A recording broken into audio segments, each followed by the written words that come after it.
A very good morning, dear students. Welcome to e-learning classes of Sacred Hearts of subject economics. I hope all of you are well and doing studies at your home. Dear students, in the previous lecture, we have discussed about the element of NEP, New Economic Policy, that was under the concept of liberalization, and in which we have discussed about the reforms or the economic reforms under the concept of liberalization, about the industrial sector, about the financial sector reforms. Thereafter, we have discussed about the tax reforms, foreign exchange reforms, and the last, that is the trade and investment policy reforms that we all have discussed. Today we are going to start the second element of new economic policy, and that is the privatization. So let's get started about the privatization or the concept of privatization. The very first question must arise in our mind, that what is the meaning of privatization?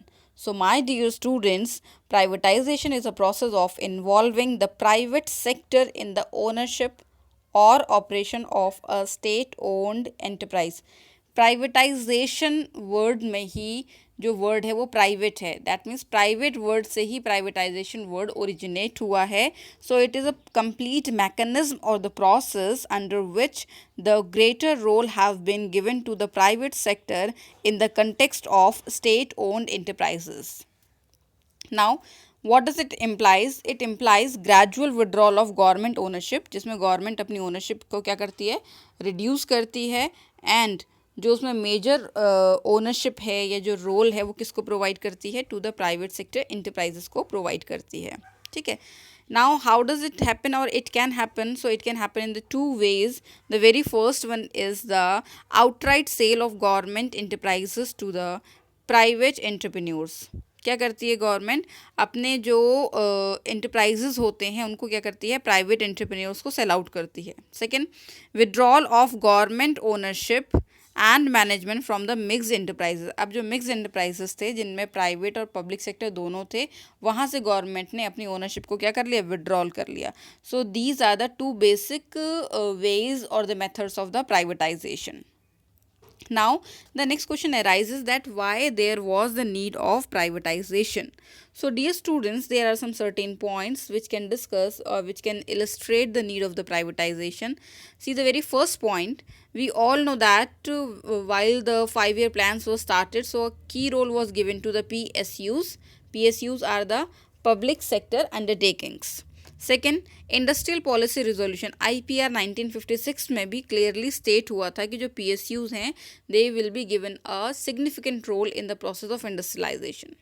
Third, doubtless it was on the account of the spread of PSU that India could diversify its industrial base between the period of 1951 to 1991. इसमें कोई doubt नहीं है कि 1951 से 1991 के बीच में जितना भी डाइवर्सिफिकेशन या फिर इंडस्ट्रियल रिकंस्ट्रक्शन या फिर कंस्ट्रक्शन हुआ, it was only due to the PSUs. But now see the fourth point, gradually most public sector enterprises turn into a dead weight loss. लेकिन धीरे धीरे 1991 तक आते आते हमारे जो PSUs थे, पब्लिक सेक्टर अंडरटेकिंग्स थी, वो डेड वेट लॉस में कन्वर्ट हो गई, जिनमें कि जो लॉसेस थे वो माउंट अप, दैट मीन्स कि एक्यूमुलेट होते चले गए. Next, leakage, file pilferage, inefficiency and corruption had become so rampant in the PSU that their privatization was considered as the only remedy. कौन कौन सी प्रॉब्लम्स बताई इसने, बताई लीकेज की, पिलफ्रेज की, इनएफिशिएंसी की, करप्शन की. ये ऐसे कॉमन प्रॉब्लम्स थी जो कि बहुत एक्सट्रीम तक पहुंच गई, और फिर इसका जो एक रेमेडी लगी है, जो एक ट्रीटमेंट लगा, that could be only the privatisation. Next, accordingly, in 1991, the government decided to phase out public enterprises by selling its equity to the private entrepreneurs. और फिर 1991 में जब ये इतनी क्रिटिकल कंडीशन आ गई तो गवर्नमेंट ने डिसाइड किया कि now we are going to phase out, हम फेस आउट करेंगे. दैट मीन्स जो पब्लिक सेक्टर इंटरप्राइजेस थे उनको प्राइवेट सेक्टर्स को सेल आउट कर देंगे. Seventh, with a view of their efficient performance, Navratnas would be retained as the public sector enterprises. अब कुछ सेक्टर्स ने बताए, जैसे इसने एक वर्ड लिया नवरत्नास, तो कुछ सेक्टर ऐसे थे जिनकी परफॉर्मेंस अच्छी रही through out the PSU working, तो गवर्नमेंट ने उसको अपने अंडर में ही क्या करा, वर्क करवाया। Now if you talk about the what are the Navratnas, so ये जो नवरत्ना टाइटल मिला है ना बेटा, it is from the king court of the Vikramaditya. Vikramaditya के पास भी एक आर्मी ऑफ 9 पीपल थी, जो कि they were the man of the ambience and wisdom, मतलब उनका कोई भी competitor in the context of wisdom was not there. So उसी कंटेक्स्ट में एक टाइटल दे दिया है नवरत्ना। सो नवरत्नास क्या हैं? These are the profit making companies. ये ऐसी कंपनीज हैं, जब PSUs ने लॉस अर्न करना स्टार्ट कर दिया, तो ये वो सर्टेन PSUs हैं जिन्होंने गवर्नमेंट को क्या कराया, प्रॉफिट प्रोवाइड कराया। अब इन 9 इंडस्ट्रीज़ की बात करें तो कौन कौन सी इंडस्ट्रीज़ हैं, see one by one. The very first that is the Indian oil corporation, IOC, thereafter Bharat petroleum corporation limited, next oil and natural gas corporation, thereafter steel authority of India limited, next Bharat heavy electronicals limited, next Indian petrochemicals corporation limited, Videsh Sanchar Nigam limited, national thermal power corporation, and the last that is the Hindustan petroleum corporation limited, that is HPCL। ये हैं 9 वो particular organisations जो कि government को profit earn करके provide कर रही थी, and that is why they are given the title of the Navratnas. Now, at present, there are 16 industries that have the distinction of नवरत्नास। अब अगर हम एट प्रेजेंट की बात करें तो कितनी हैं? 16 इंडस्ट्रीज़ ऐसी हैं जिनको कि नवरत्नास में गवर्नमेंट ने एंटाइटल किया है।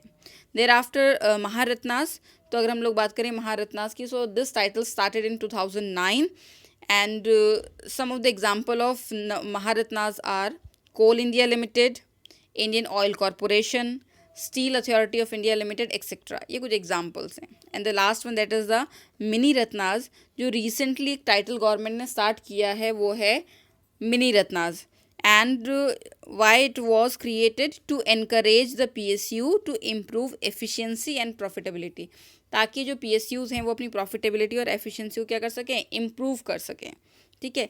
At present if we talk then there are 75 PSU that are under the concept of mini ratnas. कितने PSU हैं? 75 हैं।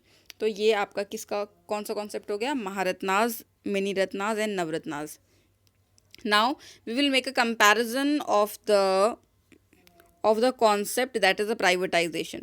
So the next topic is the gain and imperative losses of privatization. Initially we will discuss about the gains and then we will discuss about the imperative losses. The very first gain, privatization induces efficiency and high productivity in the economy. Privatization से हमारी economy में जो efficiency थी और जो productivity थी, दोनों क्या हुई? enhance हुई, improve हुई। ठीक है। Second, privatisation results in a competitive environment. जो इन्वायरमेंट था वो कॉम्पिटिटिव हुआ, whether it is a domestic environment और द इंटरनेशनल मार्केट। दोनों ही मार्केट में हमारी जो मार्केट स्टैंडिंग थी या जो हमारी कॉम्पिटिटिवनेस थी वो क्या हुई? इम्प्रूव हुई। Next, privatisation promotes diversification of production. अब एक और बेनिफिट हुआ, डाइवर्सिफिकेशन ऑफ प्रोडक्शन हुआ, that means a lot of different type of goods and services started producing in are economy. Next, privatisation promotes consumer sovereignty. यहाँ पे consumer sovereignty भी क्या हुई? इन्हांस हुई, इम्प्रूव हुई। And the higher degree of consumer sovereignty implies the higher choice and the better quality of life, की जो choice है वो कंपैरेटिवली ज़्यादा होगी और जो क्वालिटी ऑफ लाइफ है कंज्यूमर की वो भी क्या होगी? बेटर होगी। So these are the benefit, जिसमें बताया कि एफिशिएंसी एंड प्रोडक्टिविटी इंप्रूव हुई, जो बताया कि कॉम्पिटिटिवनेस जो है, जो कॉम्पिटिटिव इन्वायरमेंट है वो इन्हांस हुआ, हमने बताया कि डाइवर्सिफिकेशन इम्प्लीमेंट हुआ, and the last that is consumer sovereignty क्या हुई? इम्प्लीमेंट हुई। नाउ द इम्पेरेटिव लॉसेस की बात करें, द वेरी फर्स्ट जो हमारी कंट्री का सोशलिस्टिक पैटर्न था वो कहीं ना कहीं डाइल्यूट हो गया इन the context of economic reforms, because now the motive was only earning of profit. Second, privatisation increases the free play of market forces. क्या हुआ? प्राइवेटाइजेशन से जो मार्केट फोर्सेस थी वो किस में आई? इम्प्लीमेंटेशन में आई, और जिसका रिजल्ट ये हुआ कि जो प्राइसेस थी कमोडिटीज़ के या गुड्स और सर्विसेज के वो इंक्रीज हो गए, जिसकी वजह से जो वीकर सेक्शन था उसको क्या करना पड़ा? सफ़र करना पड़ा। So this is all about today. Today we have discuss about the concept of privatization, under which we have discuss the meaning of privatization, need of privatization. We have discussed about the Navratnas, Mini Ratnas, Maharatnas, and the gains and losses of the privatization. So this is all about today. God bless you all.